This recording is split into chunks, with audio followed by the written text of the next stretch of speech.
Hello there everybody, this is Krista and welcome back to Witchery Tarot, and today we've got another decks I've recently acquired, except it's just over the span of the last month. So I keep a list of any deck that has come into my possession in any sort of fashion between when I film one video to the next. We're going to show it. Now, usually, I actually do a pretty good job of not really...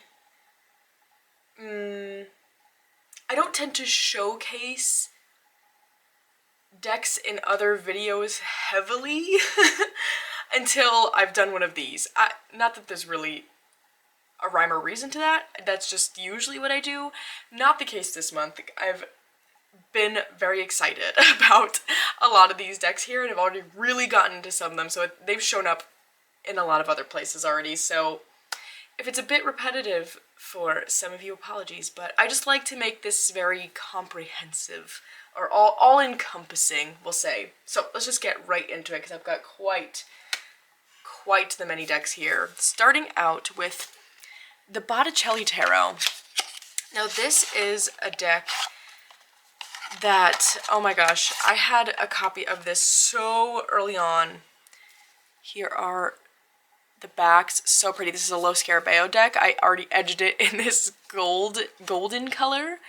I had this really early on into learning tarot, and as is with many of my decks from that time, I probably ended up gifting it to a friend if I did not use it super often, because back then I wasn't really collecting decks in any certain way, and I felt like I needed to keep them hidden for whatever reason, so I kept them very confined to, like, basically a drawer. So I had to have them fit in a drawer. I did not really, but that's just what it was at the time in my brain. So I wanted to get another copy of this, and this came back in my brain 100% because of Thea from Garden Goddess Tarot. I know she loves this deck.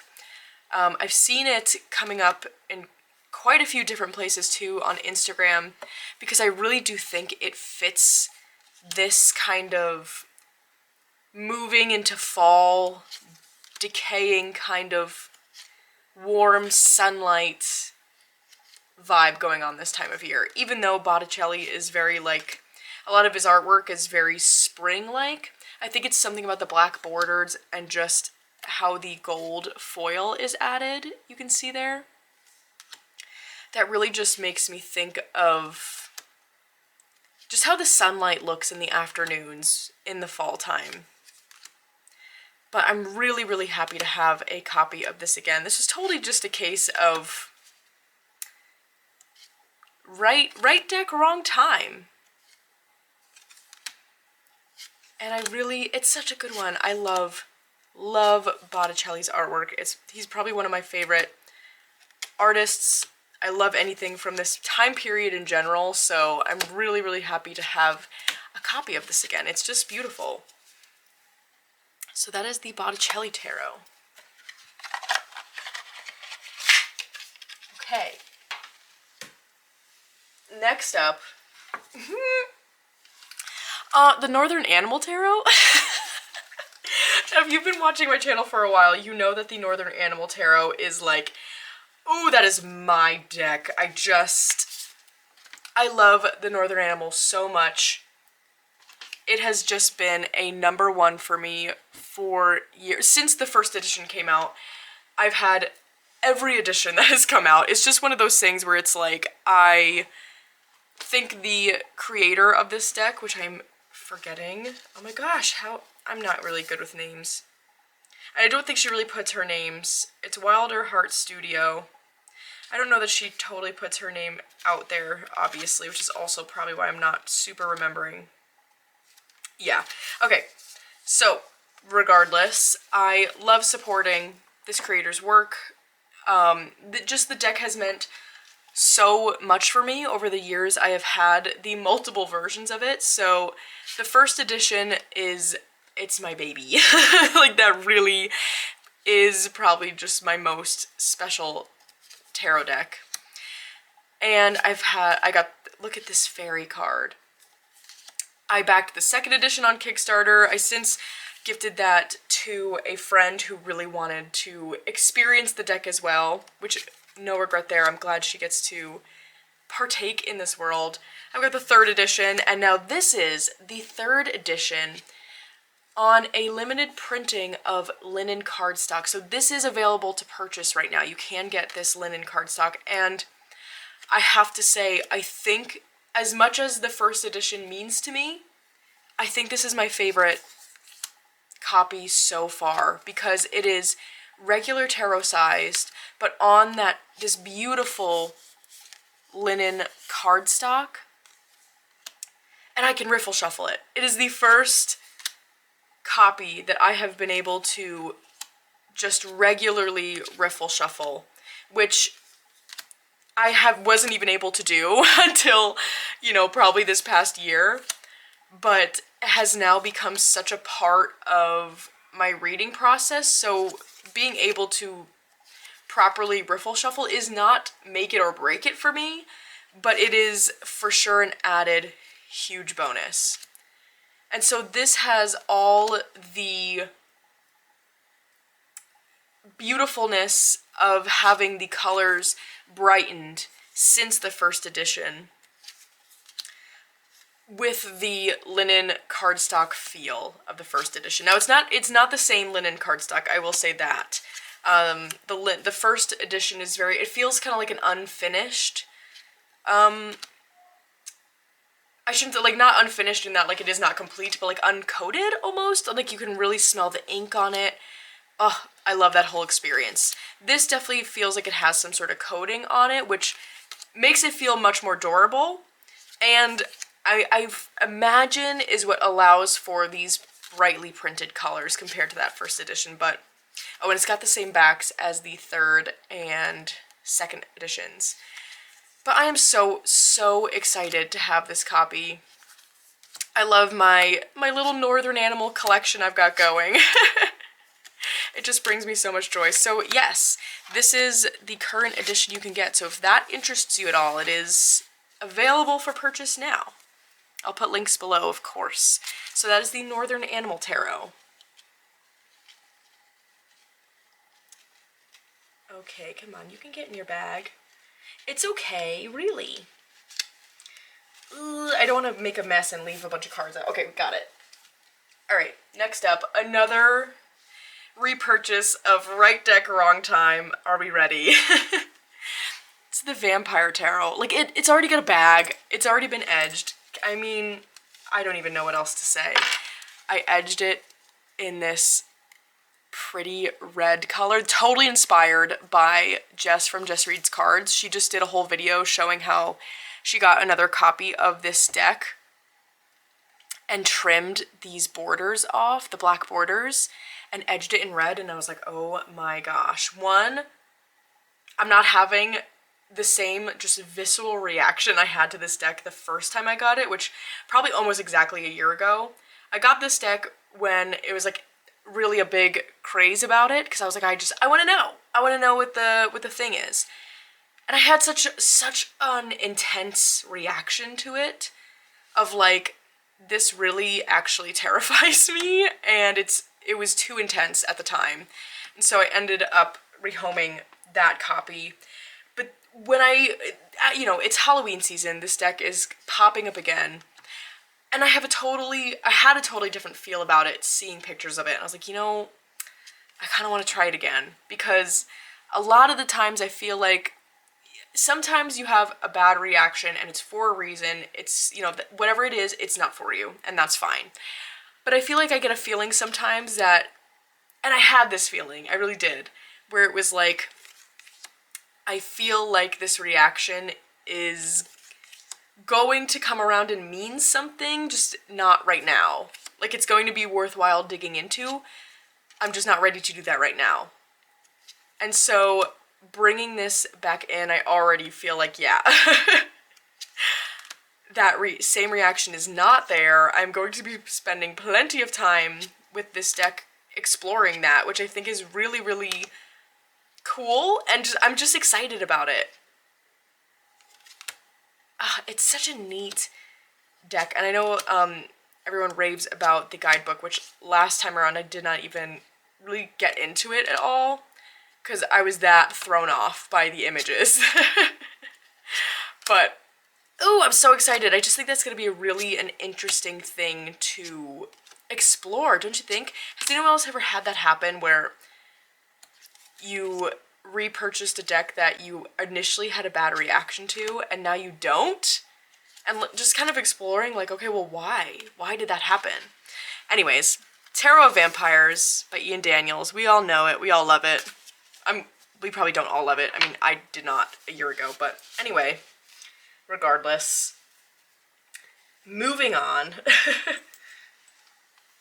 Next is, ooh, I'm so excited about this one. This is combined the Catland and Return to Catland Oracles by Joanna Nelson.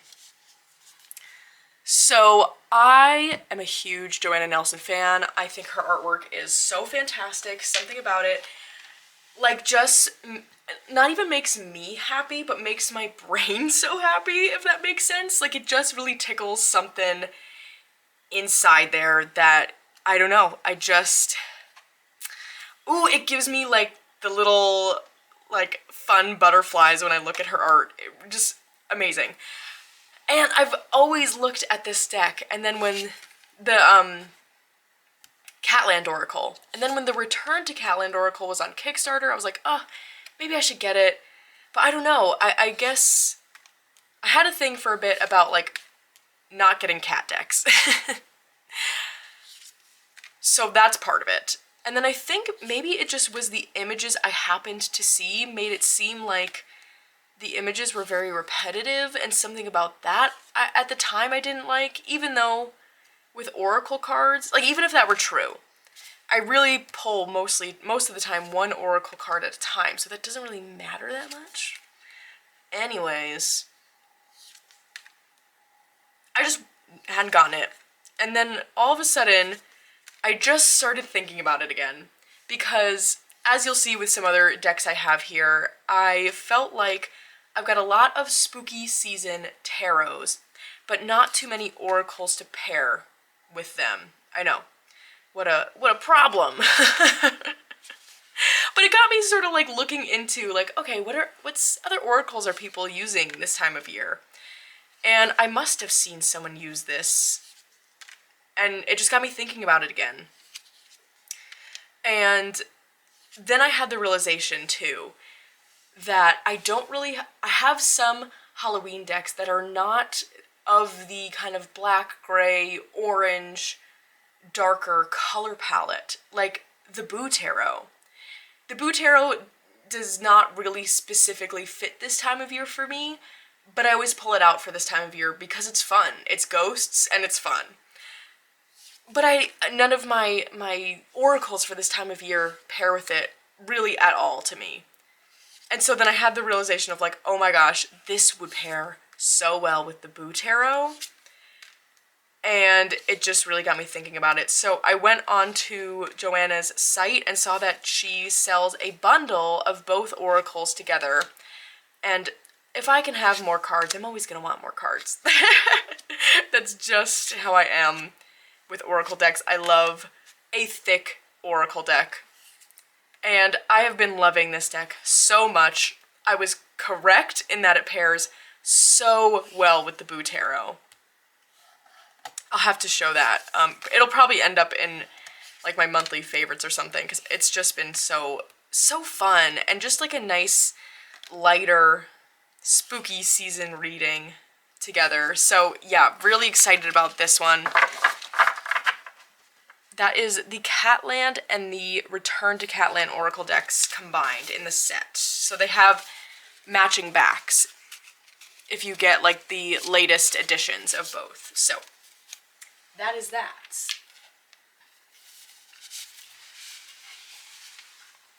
Next up, we've got the New Age of Witchery Tarot deck by Roger J. Horn. When I saw on Instagram that he created a tarot deck that you could get on Printer Studio, oh my gosh. I don't think I've ever ordered something off of like a print yourself website so quickly.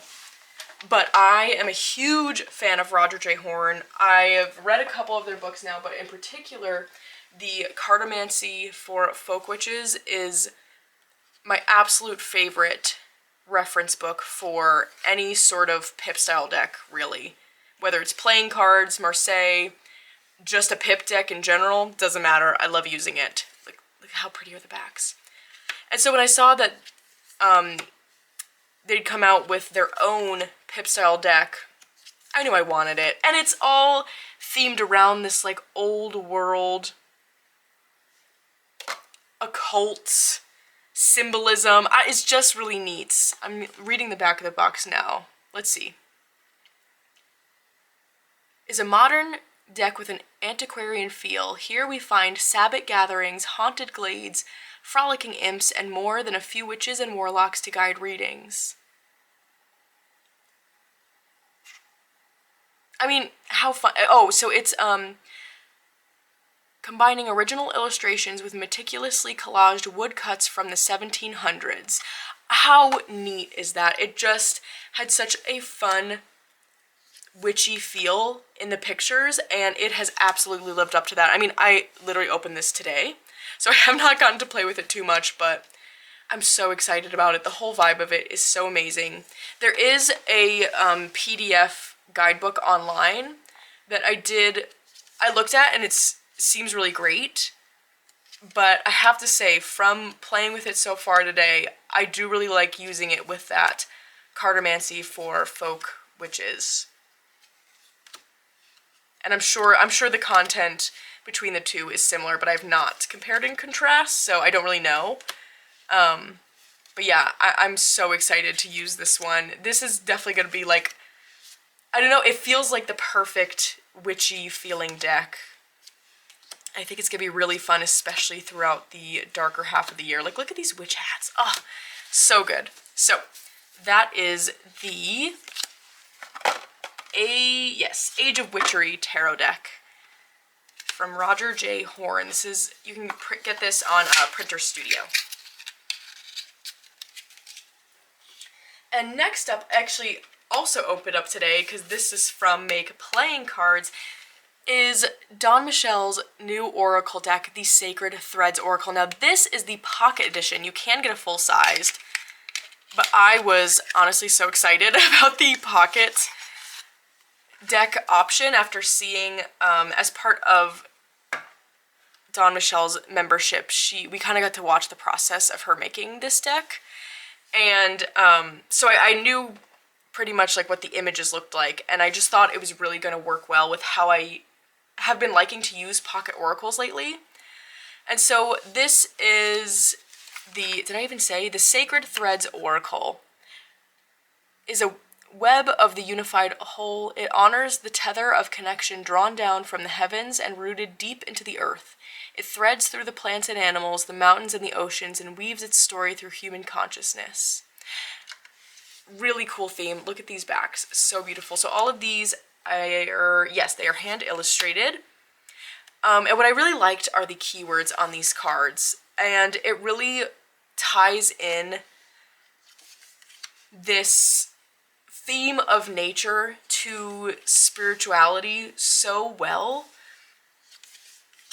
And in a way that I really feel like I'm going to connect to, which I'm really excited about. And I like that it feels like an all-season kind of deck. There is also, look at that. That is pretty. You know what? I should grab the book, because there also is a guidebook you could get off Amazon, and I'm really excited to dig into that. So I'm going to get that and be back.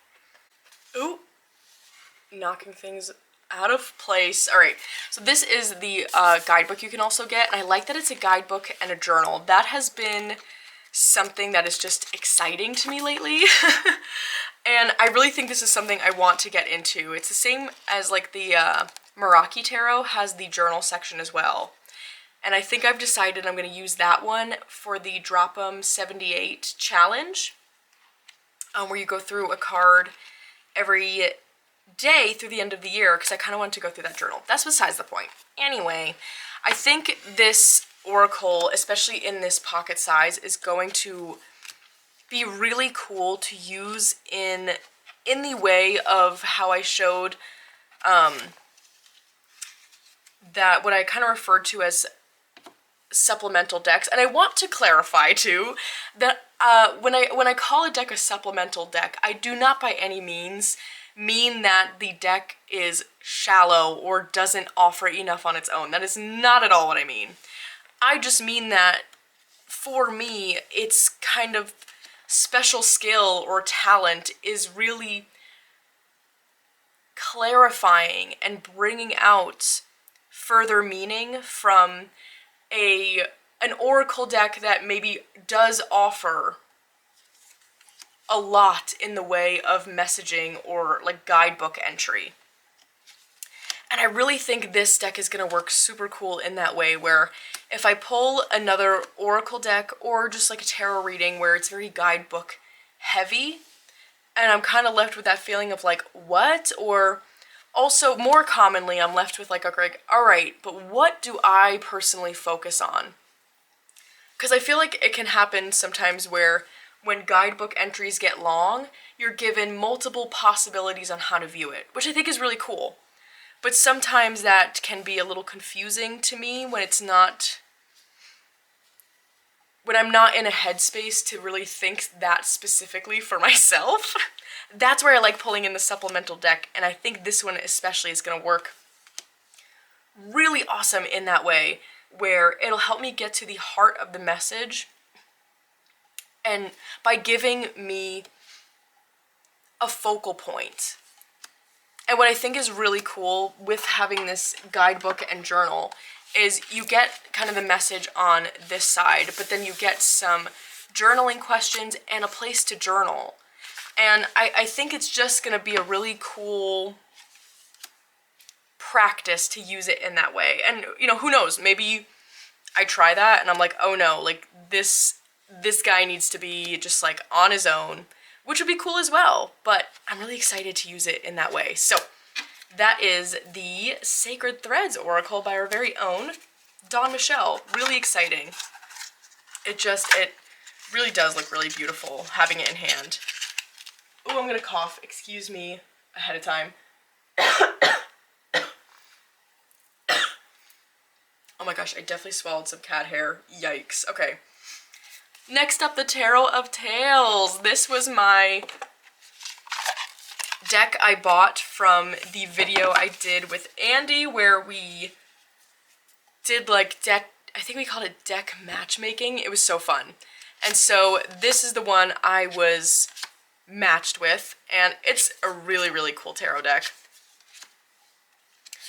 I've definitely talked about this in other videos already, but what I really love about this deck is the guidebook and how the guidebook is set up, because it gives you kind of a very overarching suggested spread. I don't have it right next to me, but it's basically where it's like in the past, at present, in the future, but there's like 5 different positions, and on each guidebook or each card, it gives you the meaning for each of those different categories. And so pulling 5 cards and reading just the little paragraph that aligns with the card position is just, it's so cool. It really is just very unique and cool, and I don't know, just has given a whole new way of reading tarot, like right there for you. Or for me to read tarot, I should say.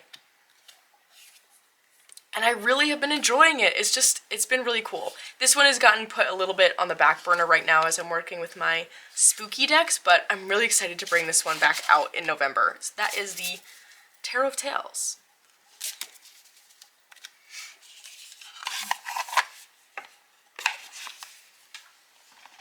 Okay, where do we want to go? Oh, all right, we are getting into some of the spooky season buys right now, starting with the Orphans Major Arcana deck. Now, I have never really owned or used a Major Arcana deck. I had the Steven Universe one kind of just for fun, but ended up rehoming that when I saw someone who online who just really wanted it. I don't know.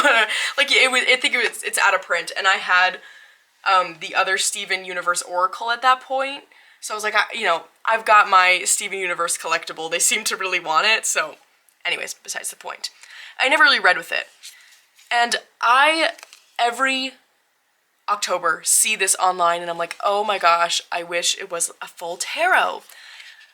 But this year, I got intrigued with the idea of reading with a majors only deck and thought it would be a cool challenge. And actually, it came about from a book that Andy found and showed me, and then I bought. Let's see if I can find it immediately in my vicinity. Oh, can it be that easy?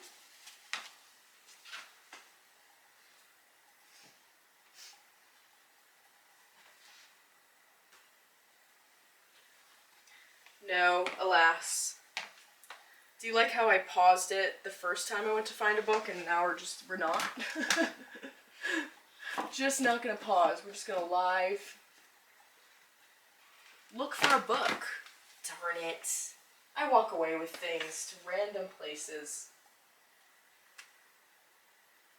Well, I will show it in my monthly wrap-up, because I also can't think of the name of the book. Or maybe I'll be real techie and put a picture. I shouldn't promise that, though, because I already know I'm not gonna do it. Anyway, it's a book that goes through each card of the tarot, so not just majors, it's every card, and gives you like almost 2 pages of questions per card to align with the theme. So it gives you like journaling prompts. So after getting and using that book, which has been really, really cool, I was like, how great would that be to use with a majors only deck? Because it gives you all of these different possibilities on how to expand the reading with these questions. So it's been really fun almost using it in an oracle type way, where whatever major I get from here is really just offering up questions for me to look into with the other cards. And I can't get over the artwork in this deck. It's just so... Oh, I love it so much. Like, really so much. I already know I'm gonna be using this all year long because it's just too cute, and I love the Victorian feel. Oh my gosh. I am obsessed with that. So that is the Orphans Major Arcana deck.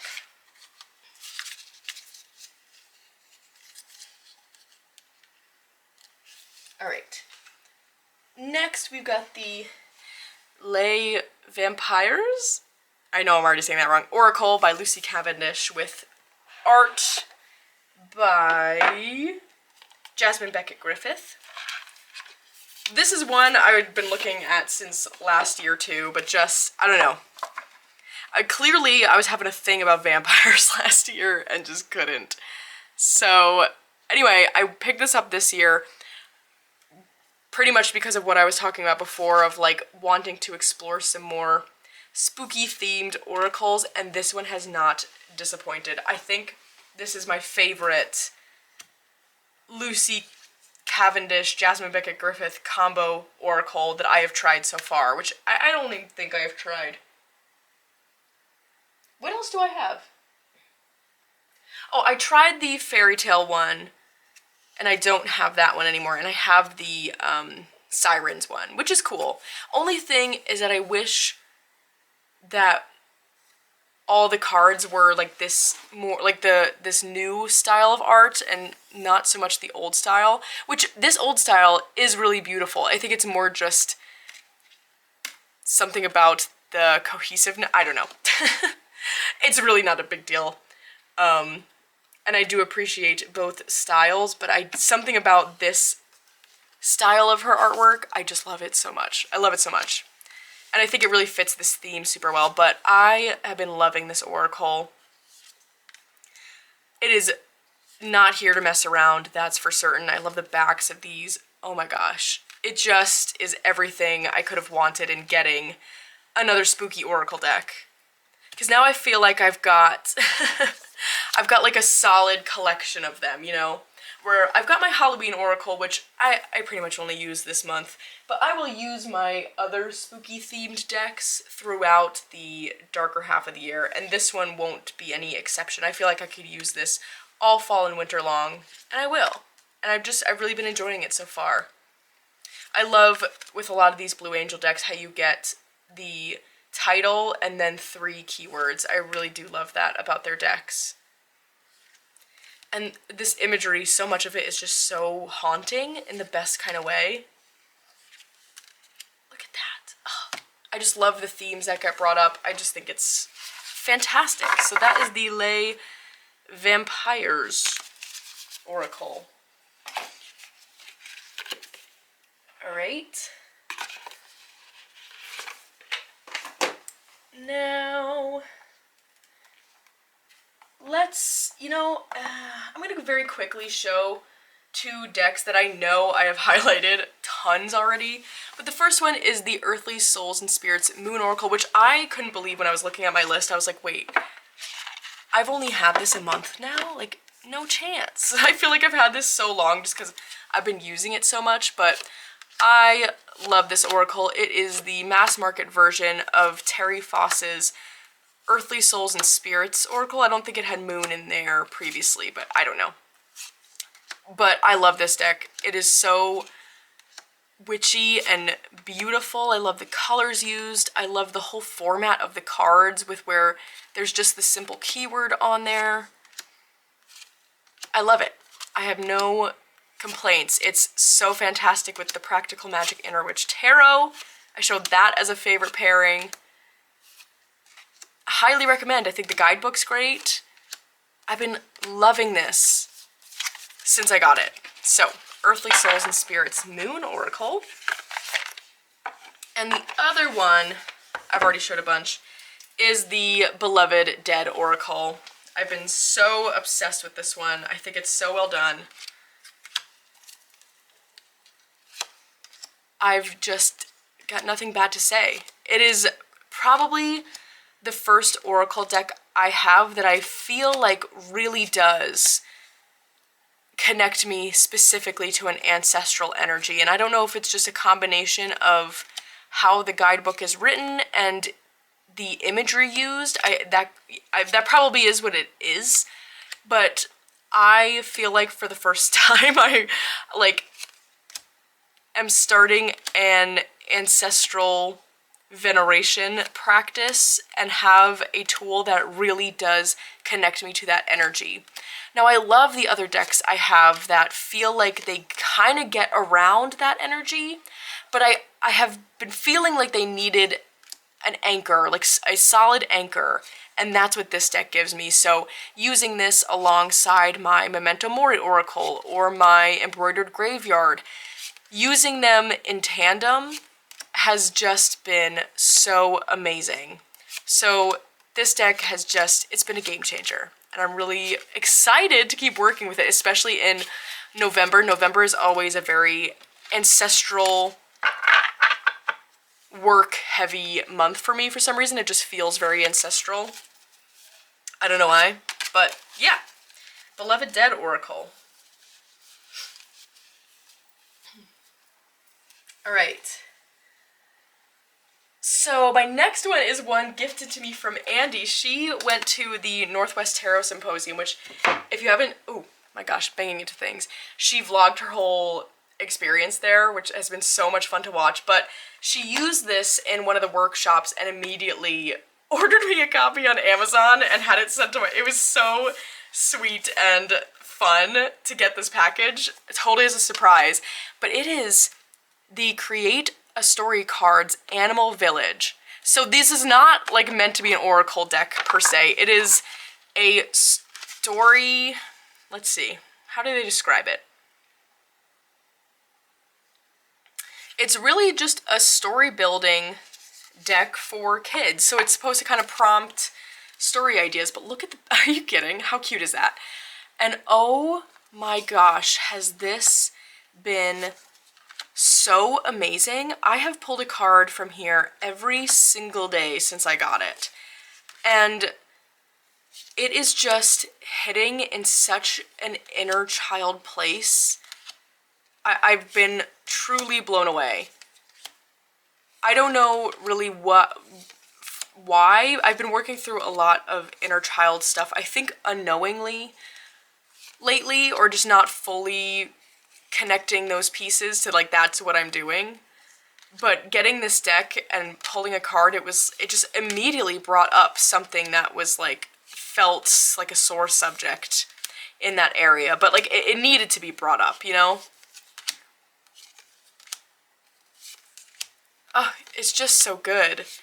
I just am blown away every single time.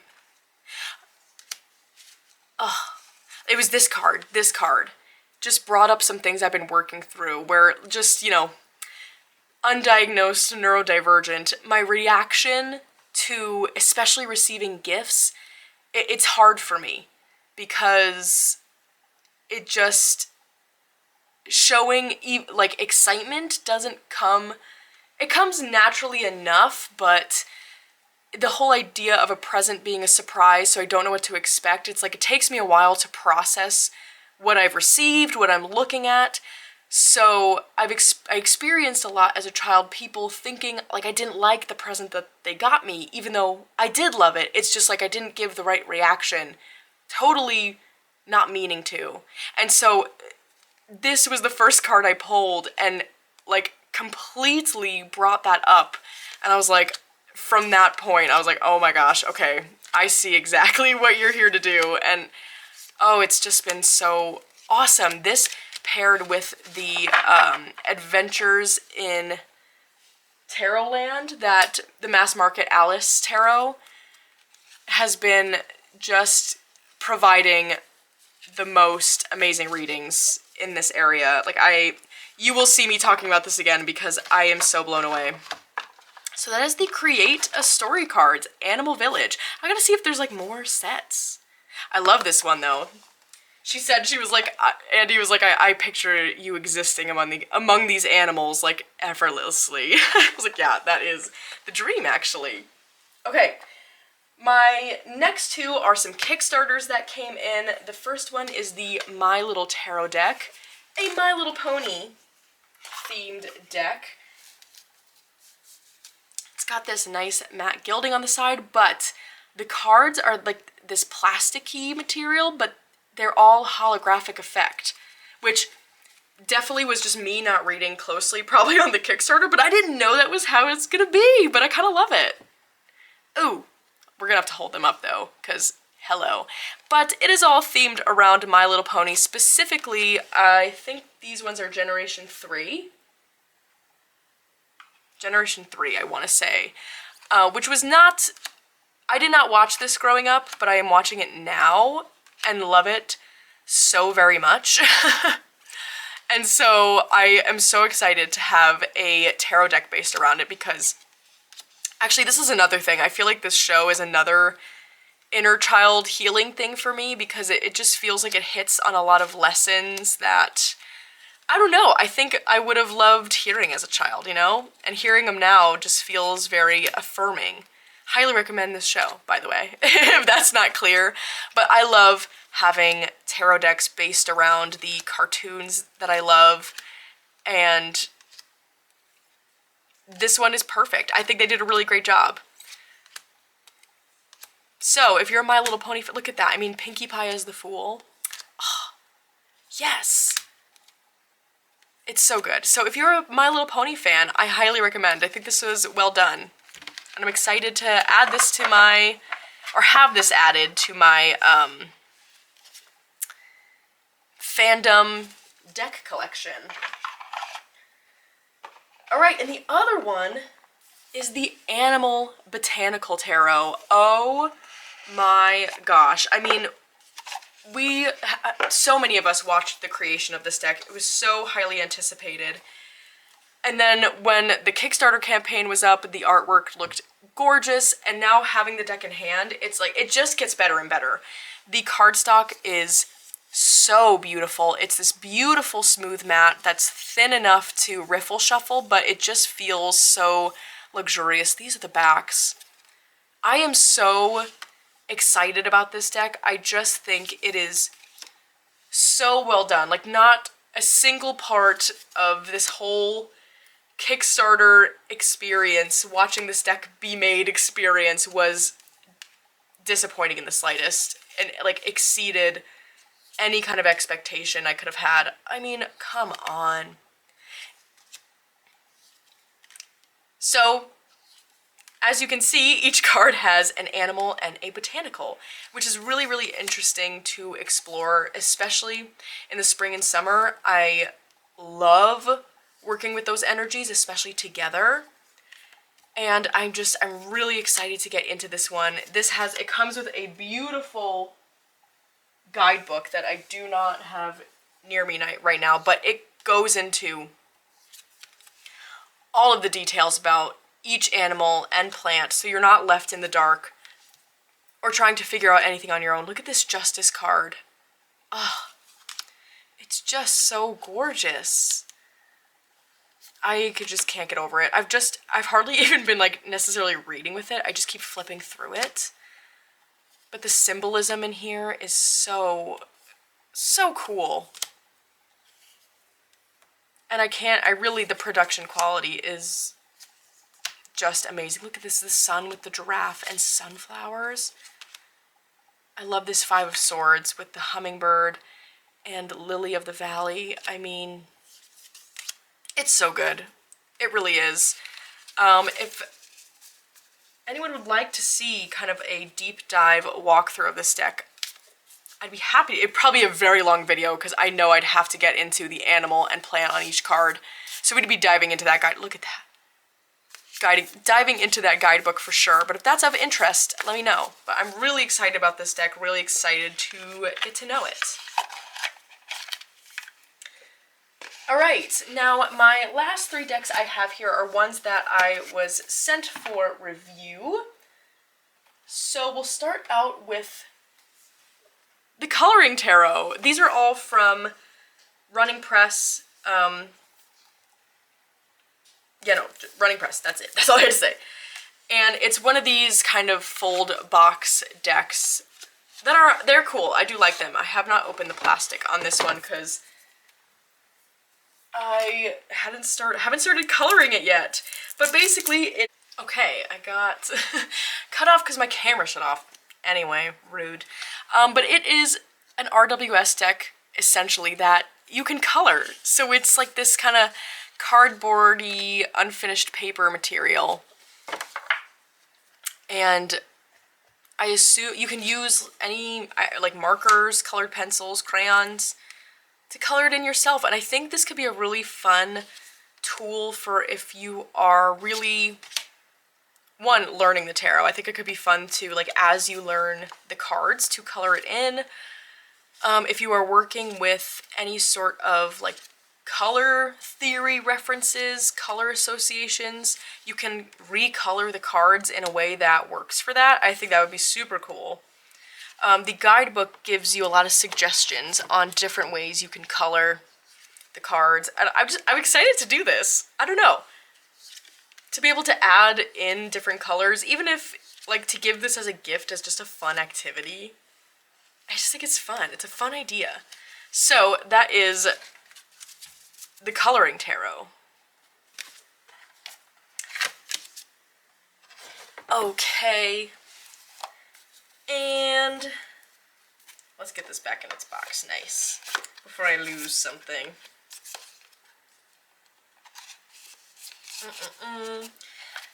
Next one is the Writer's Oracle, which I think is really cool. Now, I'm not really much of a writer myself, but I wanted to check this one out of curiosity. The backs are really fun. And basically what this is, it's a deck that is split up into 2 different kinds of cards. So we have prompts here that are, let's see if I'm splitting this right, yeah. So half the deck are prompts with pictures. So it just gives you a phrase and then a picture to kind of get you out of, if you're having some sort of writer's block or just don't really know where to go next with your story. half of the cards will give you a visual with just like a caption or a title, which, you know, if you were someone who is more visual in that way, I think it's really cool that they offer this medium, but then they also have prompts without pictures that will give you a bit more to go off of for the idea specifically. So, for example, we have the lighthouse. It gives you possible themes, steadfastness, signals, searching, missed messages, plot, what needs to be noticed or discovered, has someone overlooked something essential, if you want to go into your character more, the setting more. I think it's really neat. So this really gives out more fleshed out ideas of where to go with different aspects of your story. So I think if you are someone who is a writer, I think especially a fiction writer, I think this could be a really cool tool for if you're experiencing some writer's block or just want something to get you out of your own head, out of your own comfort zone. I think it's a really neat tool. So that is the Writer's Oracle.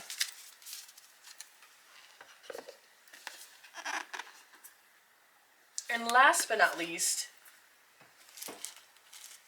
I have it out of its box already. It is the Gentle Chaos Pocket Oracle deck. This is by Tyler Gaka. And they also have a book out, I believe also entitled Gentle Chaos, but I am so excited about these cards. First of all, can we look at the production quality? I love the backs, but we have a matte gilding. I mean, come on. So here is, it's a Pocket Oracle deck, as stated. I don't have the box. I accidentally broke the box, honestly. Not to say, like, the box was not bad quality. I don't know what I did. I just really hulked it open by accident. And so we get really just a random array of objects, things, sights. The Queen of the Night really feels like gentle chaos in a deck. And I think it's such a cool insight of all of these different things that felt important to the creator in their world. And I love that it's paired with these photographs, Ghost Honey. So the creator also is known as Ghost Honey. The swans in the cemetery. So it's all these like photographic images. The crystal ball, the facade. And I just think a lot of the titles on here are really, really interesting. And it does come with a guidebook to give you some more on these cards. But I'm really actually excited to use this one alongside the Sacred Threads Oracle. I think those in combo are going to be really interesting. Don't you think? So I'm excited about this one. I think it's going to be really cool.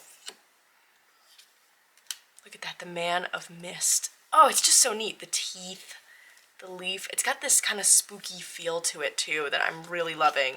So this is the Gentle Chaos Pocket Oracle deck.